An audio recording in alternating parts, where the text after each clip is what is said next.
सभी बच्चों का फिर से स्वागत है। Welcome to English with Hariom sir. Part 7 के बाद आपका डायरेक्ट स्पीच में पार्ट 8 है। जहाँ से क्लास चल रही थी उसी से आगे क्लास आप देखेंगे। देखिए, हमने प्रीवियस वीडियो में आपको बताया है, ये एग्जांपल था, the Hindustan times says our office will remain close tomorrow. ठीक, तो आवर में हमने चेंज क्यों किया फर्स्ट पर्सन को?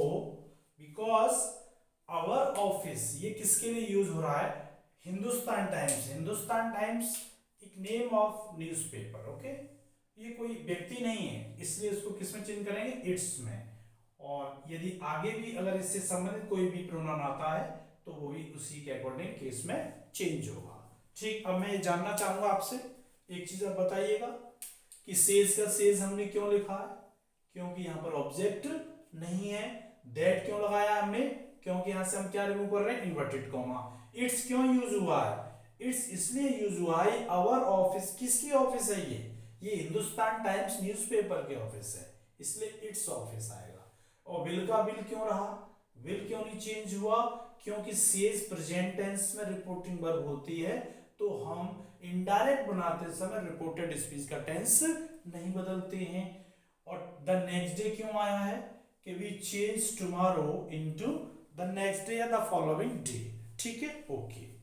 यहां तक की बात आपने समझी कि first person, second person, third person कैसे चेंज होते हैं। थर्ड पर्सन चेंज नहीं होता है, first person and second person change होते हैं। लेकिन स्पेशल केस में वी के साथ, वी कुछ सर्टेन कंडीशंस हैं उसमें वो चेंज नहीं होता है। आपकी यूनिवर्सल वाली ट्रुथ है उसमें चेंज नहीं होगा, और आपका ह्यूमन बींग्स में चेंज नहीं होगा। और किस में चेंज अलग तरीके से होता है? यदि मैगजीन हो, न्यूज़पेपर हो जिसमें एडिटर या ऑथर्स की बात है, तो उससे संबंधित इसको चेंज इस प्रकार से करते हैं। नेक्स्ट रूल की ओर चलेंगे। It's also very very important.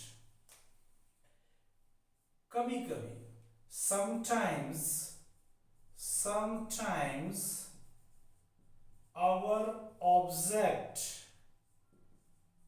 of reporting verb का जो हमारा ऑब्जेक्ट है, कभी कभी sometimes our object of reporting verb is found in reported speech. ठीक, then we change direct speech into indirect speech in the following manner।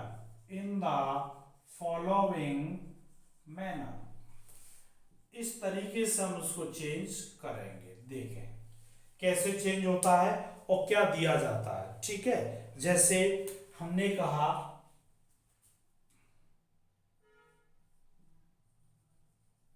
Anupam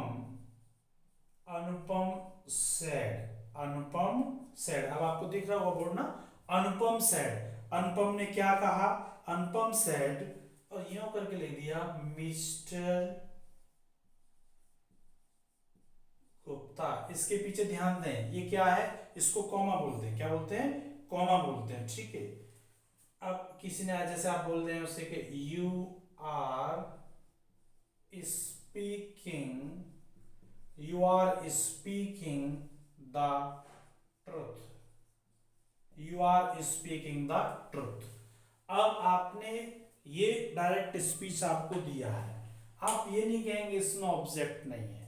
object तो था, अनुपम ने ये बात कहा, ये एक्शन किसके लिए कहा, किसको कहा?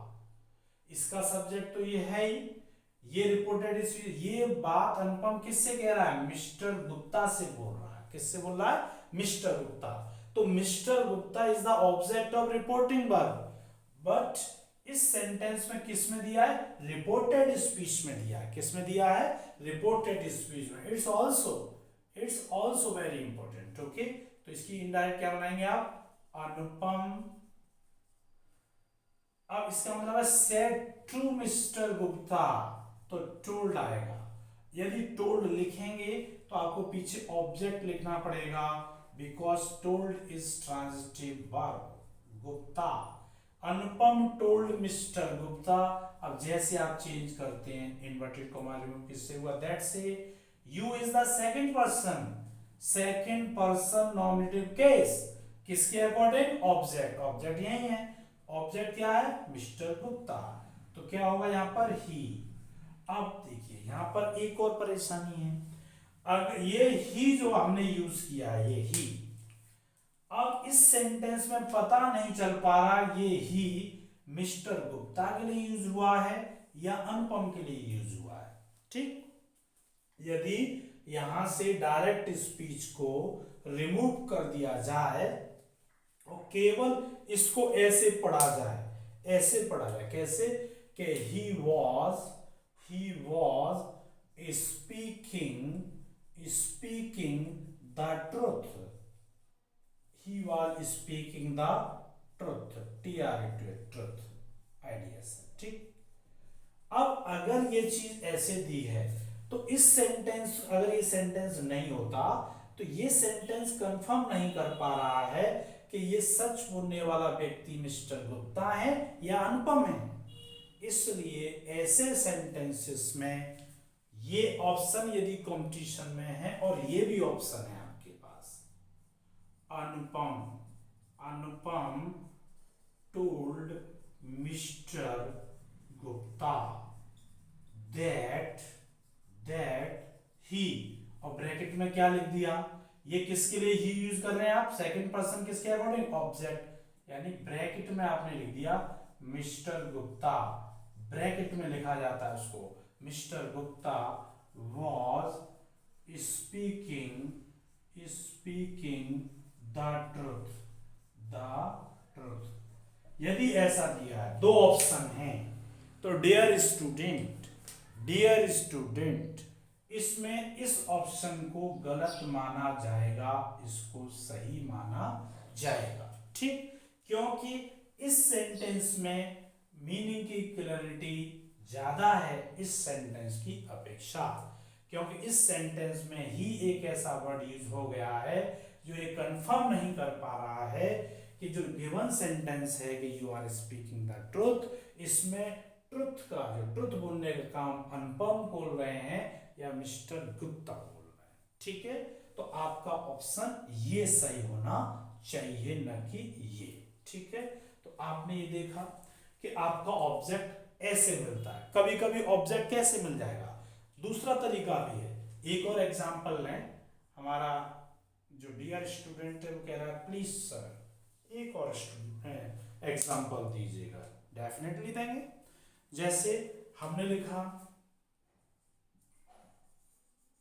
सोनू सेड, सोनू ने कोई भी दिया है कि you are N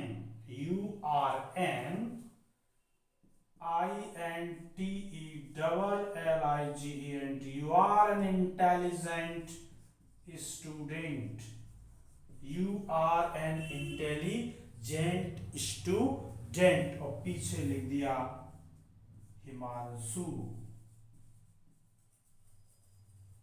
Himanshu Upadhyay जो भी हैं, तो Sonu said you are an intelligent student Himanshu. ठीक, यदि ऐसा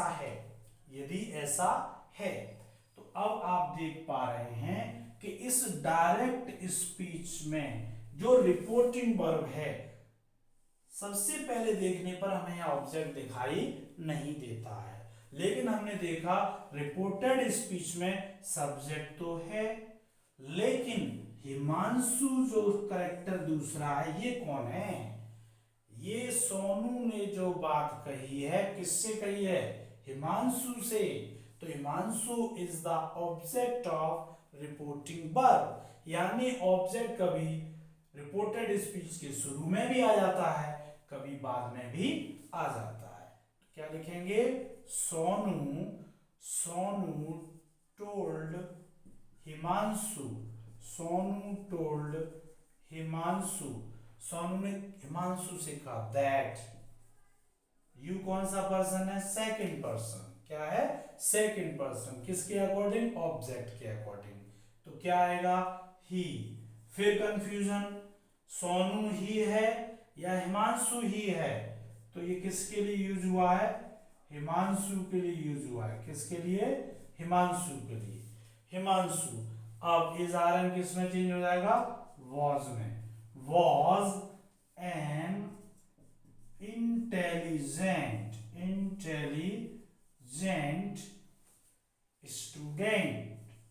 स्टूडेंट कर देंगे पीछे से ये आपकी डायरेक्ट स्पीच होगी क्या होगी ये डायरेक्ट स्पीच तो आपके क्लियर हुआ कि कभी कभी हमारे रिपोर्टिंग वर्ब का जो ऑब्जेक्ट है रिपोर्टेड स्पीच में इस तरीके से दिया जाता है यदि ऐसा होता और यहां तक रहता तो बिल्कुल सिंपल था अंग्रेजी में मामला लेकिन हम आगे किसको क्या समझ लेते हैं ये भी आप देखेंगे ओके आप इसको कॉपी करें फिर हम आगे देखते हैं ठीक आई होप आपने कर लिया होगा नेक्स्ट देखेंगे आप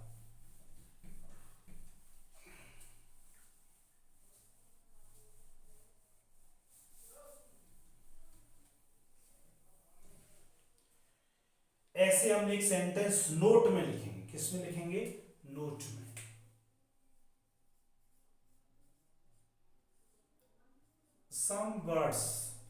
some words are avoided when we change direct speech into indirect speech okay अब सम वर्ड्स कौन से हैं वो आप देखेंगे सम वर्ड्स इस टाइप के भी वर्ड्स आप देखते हैं सम वर्ड्स होते हैं इन्हें वर्ड्स को न कह करके बच्चों में आपको बताऊं फिलर्स कहते हैं क्या कहते हैं फिलर्स जैसे आपने देखा होगा लोग बात कर रहे होते हैं you know actually I was busy there so I could not give you proper time है ना oh my god what is going on there है ना well you are going there तो इस टाइप के जो वर्ड बोले जाते हैं ना अभी आपने सुने जैसे आपने सुना well क्या सुना well सुना oh my god the well oh my god you know है ना you know इस टाइप के जो वर्ड्स होते हैं इनको हम अवॉइड कर देते हैं क्या कर देते हैं अवॉइड कर देते हैं तो हम देखो जैसे हमने एग्जाम्पल एक लिया एग्जाम्पल यहाँ पर हम देखें एक एग्जाम्पल देखेंगे ठीक है he said to me you know comma you know I have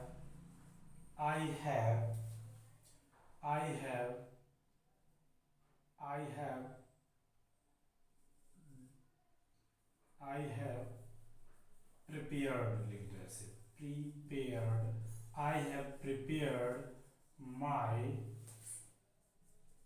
documents before 10 days of the practical na before 10 days okay prepared my documents before 10 days of the exam कोई interview exam है उससे पहले उसने documents ready किए अब कभी कभी हमारा कंफ्यूजन ये होता है कि ये कहीं ऑब्जेक्ट तो आपको दिया ही है ये जो यू नो क्या है what you know he said to me you no